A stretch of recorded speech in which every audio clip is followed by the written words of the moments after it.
Office is crashing, Paint 3D is dead, and Xbox is headed to an event.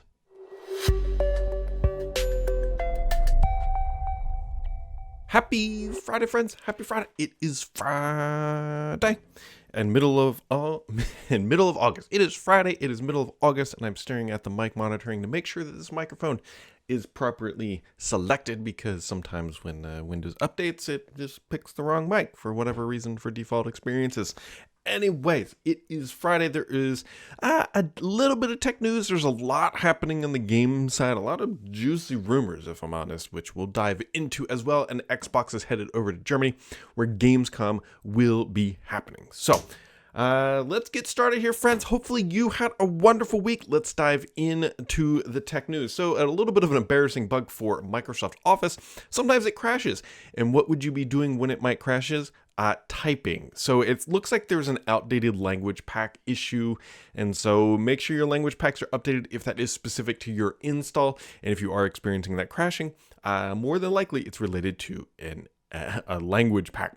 Microsoft is also officially killing Paint 3D. The 3D experience is dead within Windows. There used to be like an objects folder called 3D or 3D objects or something like that. That is gone. Paint 3D is gone. And so it's going to be going away. What's old is new again. Paint OG has survived yet another wave of, I don't even know how to describe this. Like, it is another wave of, like, attention grabbing items, and it is still going to stick around. So 3D out, 2D still in, and anyways, whatever.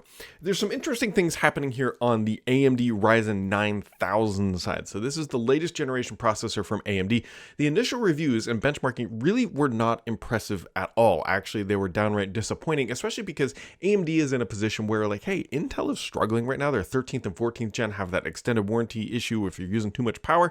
And so AMD was like in a prime position to grab some market share from Team Blue. However, their chips came out and they were not impressive. However, it looks like there might be something a little bit more to this, and that it could be an incorrect driver provisioning that is holding some of these chips back. So maybe the verdict truly hasn't arrived yet, because AMD seemed pretty happy about their Zen 5 performance, and then they arrive and it's like, although you think about it and say, of course, AMD is not going to come out and say, well, Zen 5 is just great. It's just great. It's just average. Okay, maybe it's not bad. Like, they're not going to say that. The real big issue primarily for AMD right now is that their older, I believe it's their 7th gen or 7000 series with their X3D cache is like neck and neck performance with the new stuff, and it's actually cheaper. So yeah, if you're looking for a new chip, maybe this just isn't the greatest year to buy, although we'll have to wait and see what happens with Intel stuff. However, with the caveat in the back of my head saying, hey, it took, 8 months or something like that for Intel to come and be like, okay, our new stuff isn't really all that great either. So we'll wait and see what the new stuff coming from Intel is later this year.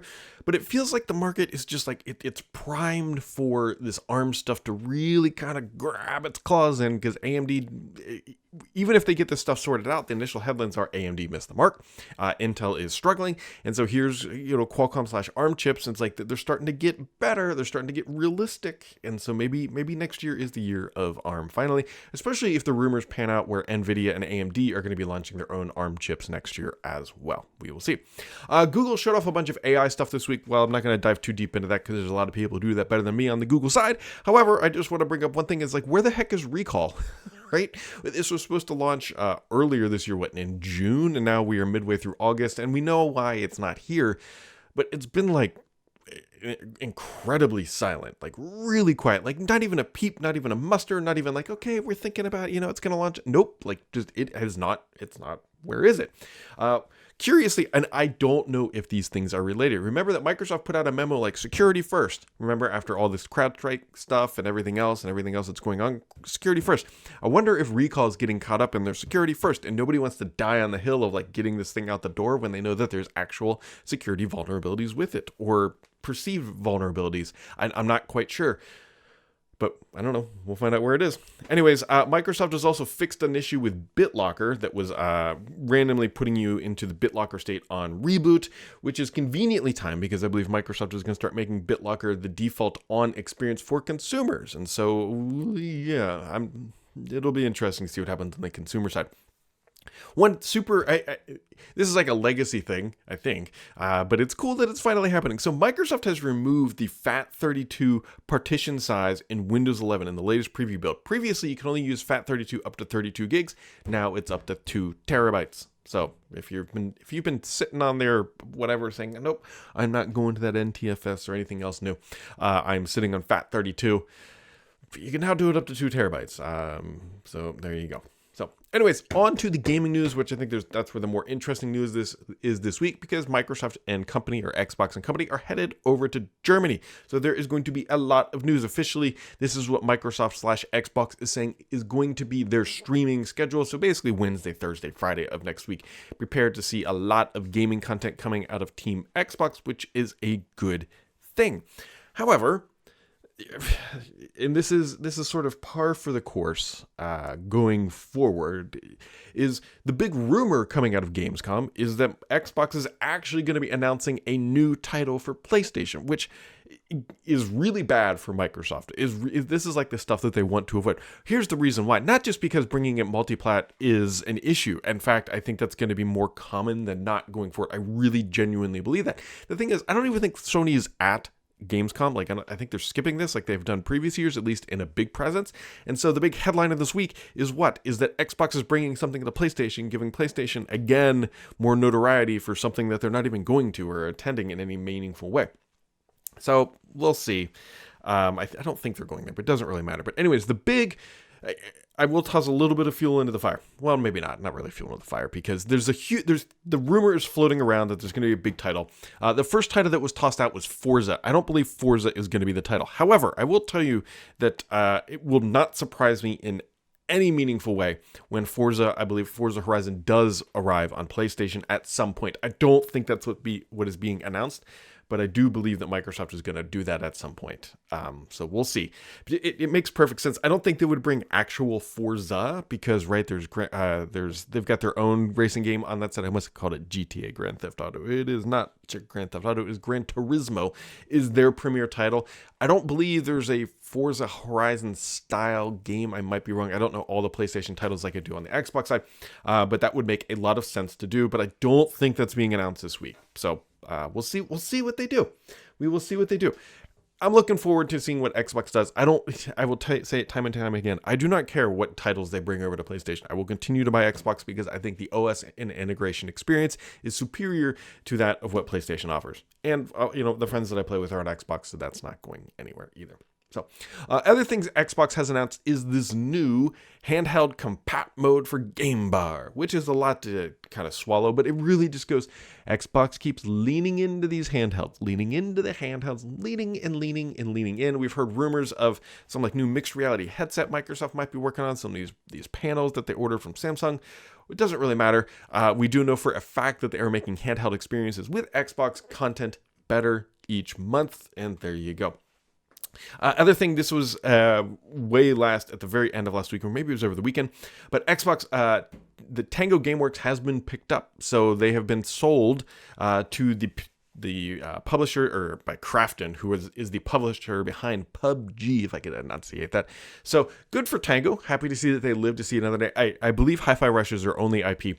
I still contend that they didn't have anything in the works, and that's why Microsoft's like, look, we can't support you guys for another 3 years to build a title, and so like we're just shutting it down. It's still ironic because at one point, right around that time, I think it was Matt Booty or somebody else over there at Xbox said, we want more like these casual kind of games that are quick and less, not $300 million titles. And that's exactly what Hi-Fi Rush was. And then they just right out the door. A couple other things in the gaming world. Cat Quest 3, which I've been playing with my daughter. If you follow everything else that I do, like on Twitter or whatever else, so there was a horrific bug in Cat Quest 3 only on Xbox. The TLDR of this is it is now solved. There's an update out today, and huge shout out to the Cat Quest 3 developers, Gentle Bros. They're over in Singapore. I've been chatting with them. I've sent them videos. I've offered to do phone calls, but I've given them as much data, and wrote out the exact steps about how to reproduce this bug, and it's squashed. The good news is the bug is squashed. Here's what the bug was. This is crazy.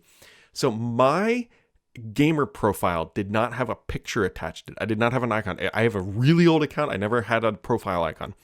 I didn't even know.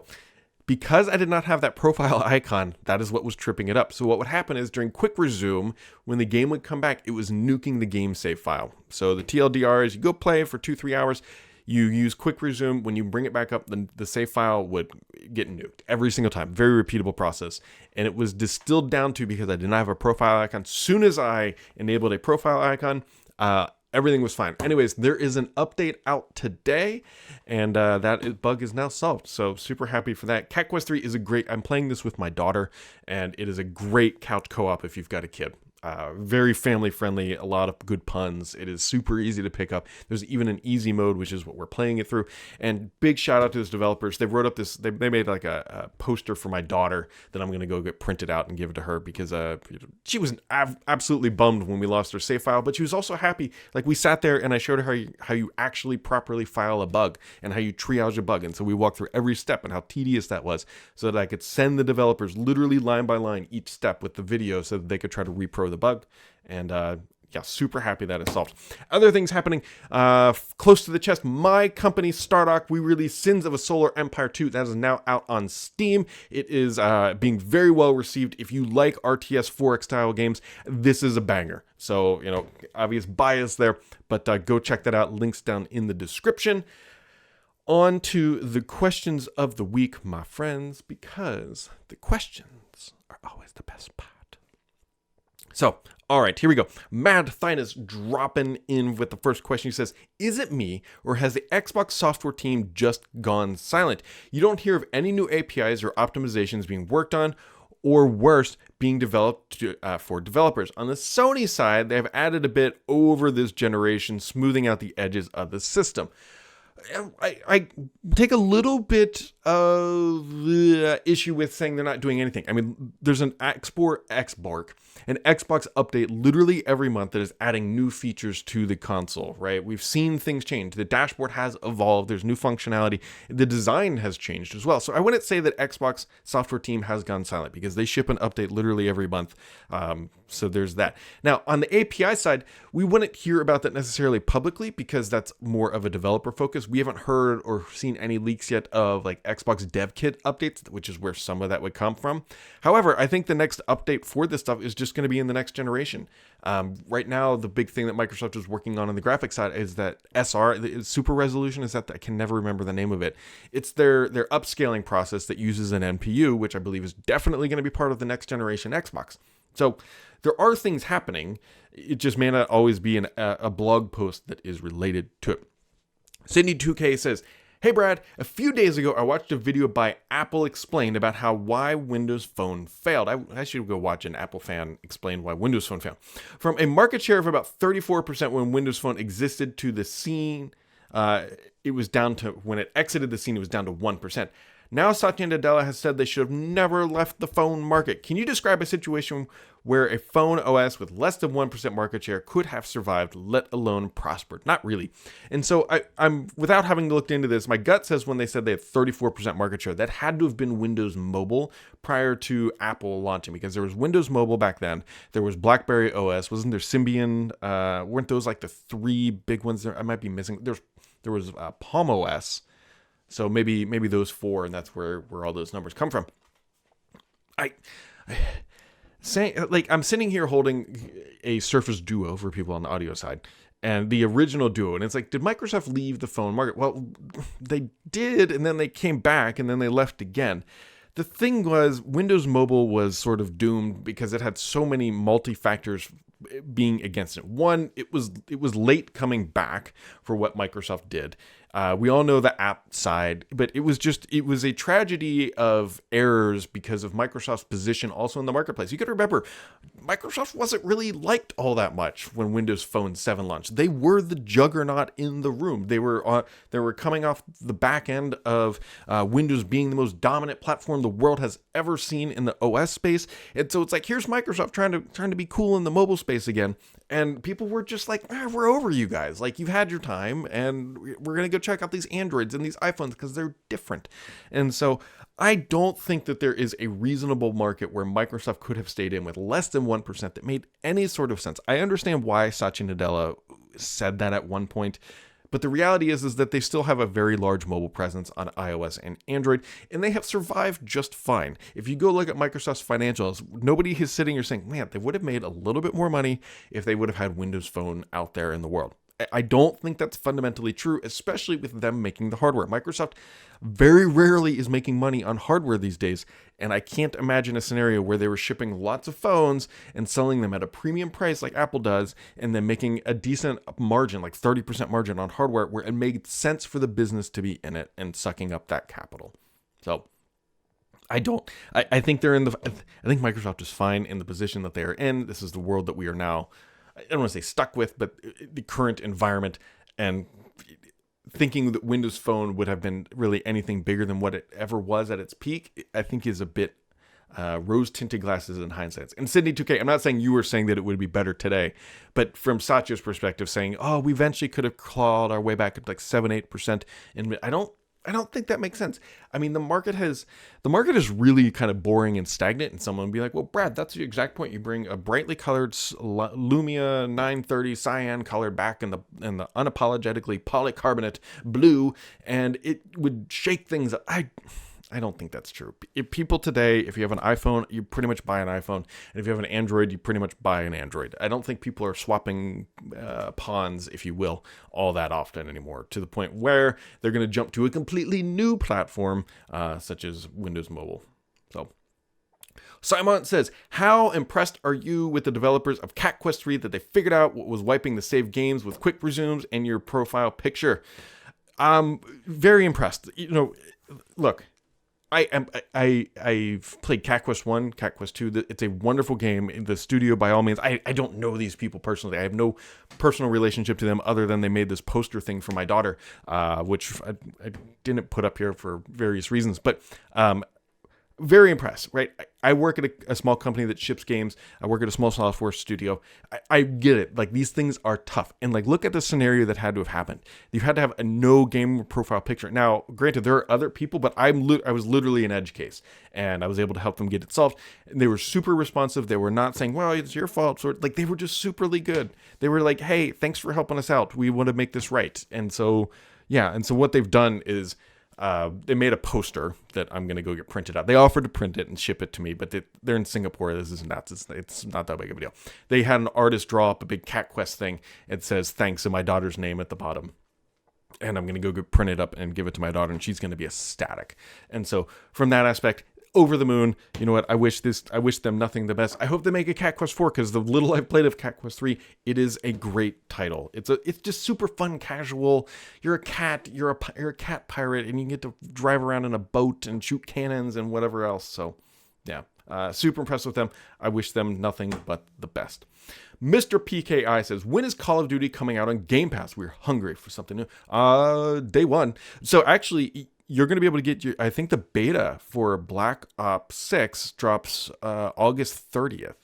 Yes, I think it's August 30th is when we'll be able to play for Game Pass subscribers, which is great news, which is wonderful news, actually, at the end of the day. So that is coming. Also, there's two other big things happening in the world of Call of Duty. One, I haven't seen it yet. I saw it quickly. I don't know if they were leaked screenshots or not, but they're overhauling the menu system, like the landing page, like home menu system, which is horrific in the current Warzone Call of Duty. They're supposedly overhauling it. I'll hold my expectations until I see it. It can't be any worse than the Hulu style stuff we have today.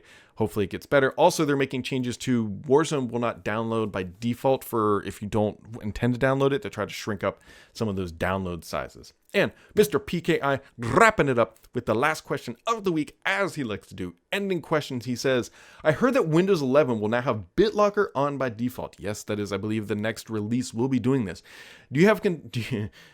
Are home consumers ready for this capability? The security value is great, I agree, but a home desktop, So here's the thing where Mr. PK is going with this. BitLocker on the cover, great thing, right? Everything's encrypted, drives encrypted, and everything else. However, much like that issue that they saw this week where a device randomly ends up in a BitLocker state, is the home consumer ready to be entering BitLocker keys or pins?